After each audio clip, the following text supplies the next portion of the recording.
Hello friend, welcome back to my channel.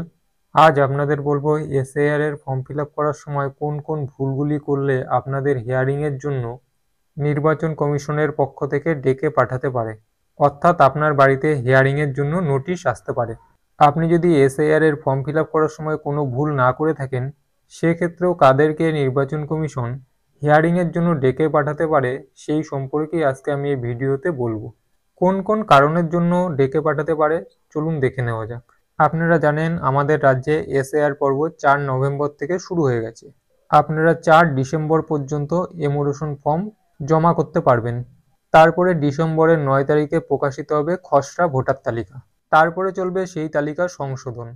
এর মধ্যে 9 December থেকে আগামী বছরের 31শে জানুয়ারি পর্যন্ত হবে হিয়ারিং ও ভেরিফিকেশনের কাজ। তারপর 2026-এর 7ই ফেব্রুয়ারি বেরোবে ফাইনাল লিস্ট। কিন্তু এই হিয়ারিংয়ে কারা ডাক পাবেন, কেনই বা আপনাকে ডাকা হতে পারে হিয়ারিংয়ে? দেখো, 1 নম্বর পয়েন্ট, 2002 সালের তালিকায় যাদের নাম নেই তারা যে তথ্য জমা দিচ্ছেন, ইয়ারও মনে হলে তাদের ডেকে পাঠাতে পারে। তখন ওই 11টি নথির মধ্যে একটি নথি দেখাতে হবে।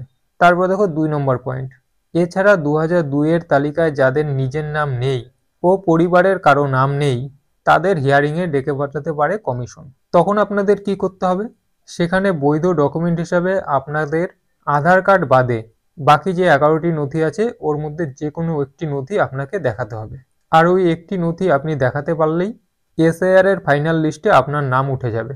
তারপরের কারণ দেখো, এছাড়াও কোনো বৈধ ভোটার হয়তো কোনো ভুল তথ্য দিয়ে ফেলেছেন, তাদের দেওয়া তথ্যের সঙ্গে কমিশনের কাছে থাকা নথি মিলছে না, ওই ব্যক্তিকেও হিয়ারিংয়ে ডেকে পাঠাতে পারে কমিশন।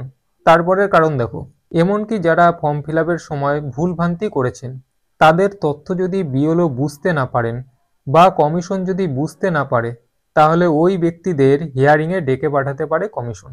অর্থাৎ যেখানেই কোনো ভোটারকে নিয়ে কমিশনের সন্দেহ হবে সেখানেই কিন্তু কমিশন সেই ভোটারকে ডেকে পাঠাতে পারে হিয়ারিংয়ের জন্য। আর সেখানেই প্রয়োজনীয় নথি যদি তিনি দেখাতে পারেন তাহলেই মিটে গেল, এসআইআর এর ফাইনাল লিস্টে নাম থাকবে তাদের। অর্থাৎ ফ্রেন্ডস, আপনারা বুঝতে পারলেন কাদের হিয়ারিংয়ের জন্য নোটিশ আসতে পারে, সেই সম্পর্কে আপনাদের একটু আইডিয়া দেওয়ার চেষ্টা করলাম। আশা করছি আপনারা আমার কথাগুলি বুঝতে পেরেছেন। ওকে, থ্যাংক ইউ ফর ওয়াচিং।